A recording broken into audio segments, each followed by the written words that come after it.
and welcome to Kentucky Brew Reviews. I'm Radar. Special K, and this is Kentucky Brew Review's top 5 beer styles. Now, beer's pretty confusing, so we were going to make this video to go in our Beer 101, but we decided to do a top 5 to keep it kind of simple.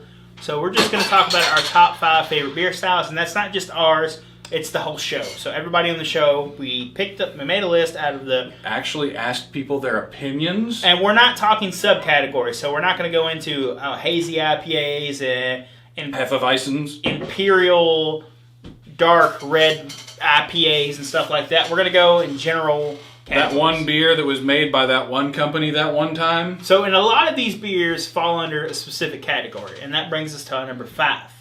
Our number 5 is going to be Pale Lagers.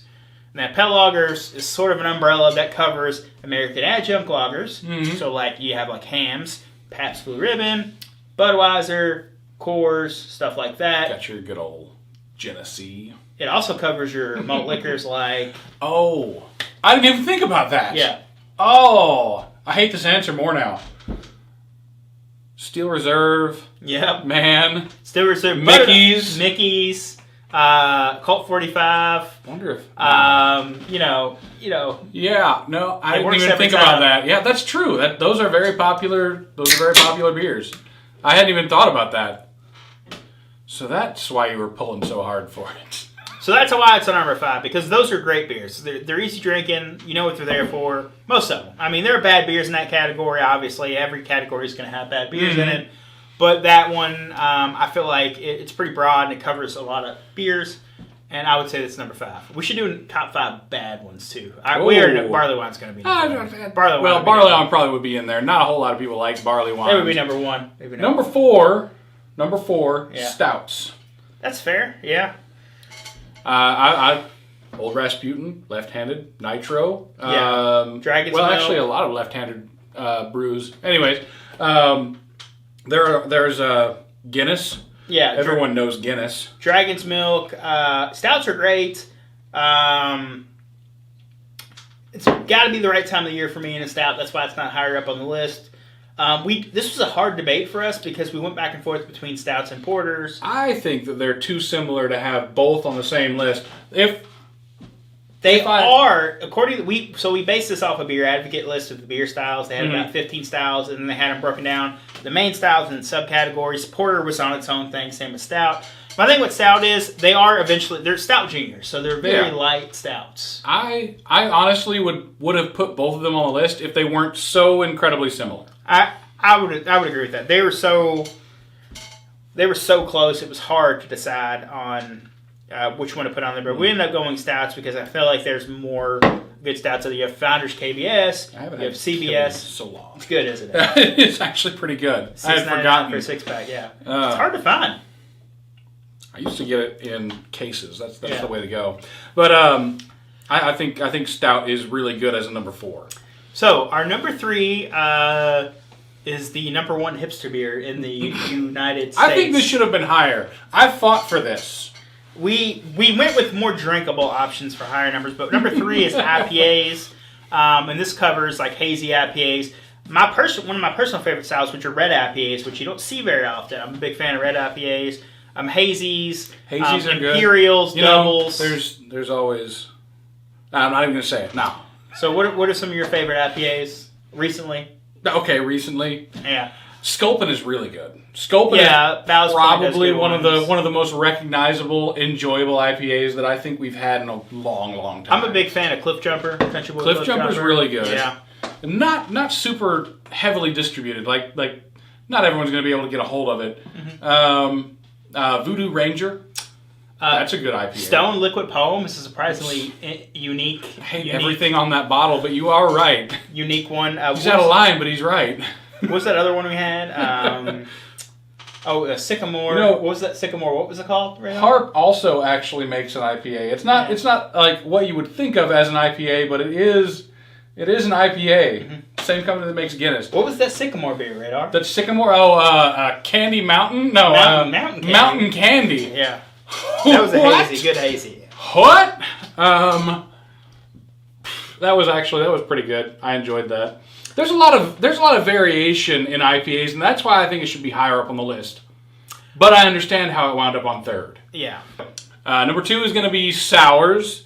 Now, not everyone has the opportunity to go to Braxton Labs, but if you do, they have a lot of sours. They have a lot of sours. Not as many as the Funkatorium. That's true, but that's like their bread and butter. That's their thing. Yeah. That's now sours is going to include lambics. It's going to include just pretty much anything that makes you stop and go, I'm a big fan. We don't do them very often in the show, but I'm a big fan of traditional lambics and traditional sours, like Rodenbach Flemish Red. That is a really good sour. That is pretty good, actually. Yeah. You have Lindemann's sours. Those are really good. There's that Church.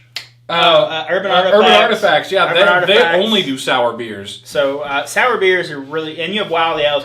Country Boy does Wild Ales. They've been doing a lot more... They've been more popular here lately. I wonder if that's going to replace seltzers here in the future as the number one sour ales, selling item. Sour ales came out before seltzers, and they were pretty popular, but they never quite took off. Yeah. One of the reasons we picked sour ales is we got to talking with the whole crew, and everybody loves them. Everyone likes sours. Like, you don't think about a sour as your favorite beer until you're like, well, you know, there's all these breweries that make really good sour ales, and I enjoy all of them, and oh, wait a minute.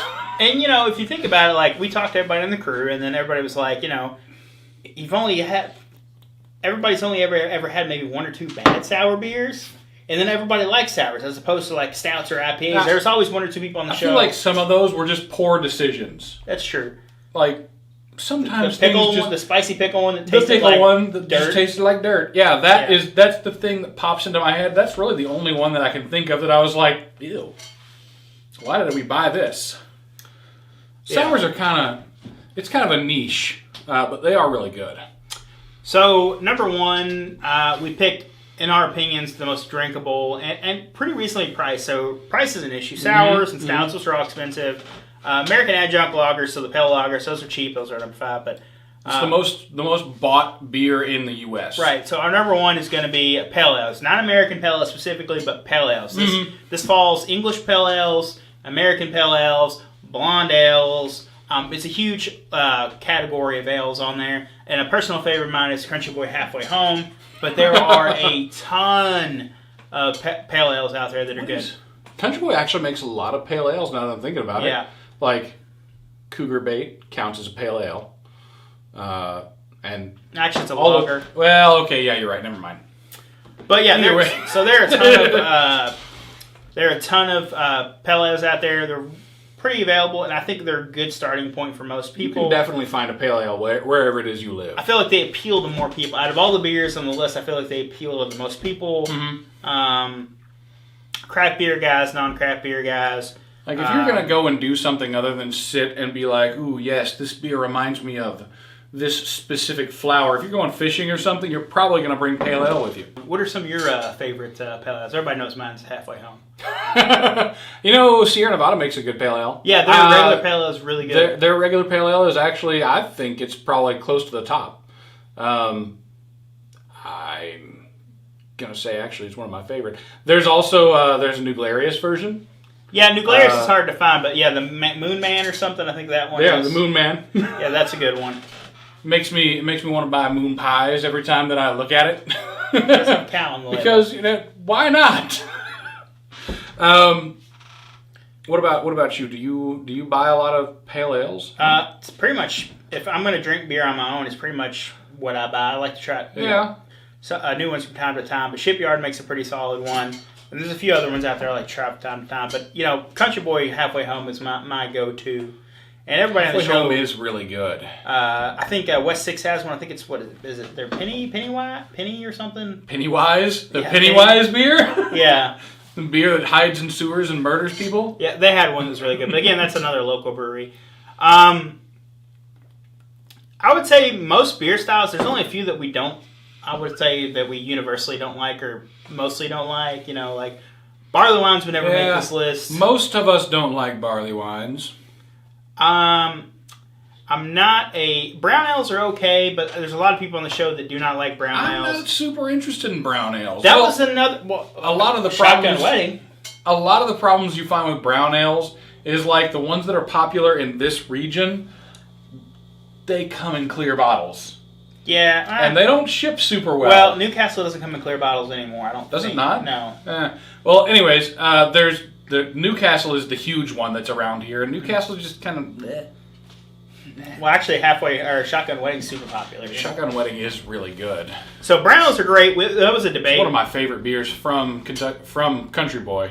We were debating on putting Brownells at number 5, but we decided ultimately that Pale Lagers would be better on that list at that spot. I still stand by it. And then you obviously have your Belgians and your stuff like that. And we didn't. Those are all good, but I've had a lot of bad Belgians, so it's hard for me to want to put that on the list. Part of that reason is because you live in Kentucky. Not Belgium. I feel like if we lived in Belgium, there'd be a different situation. But I don't think that's always the case. You know what I mean?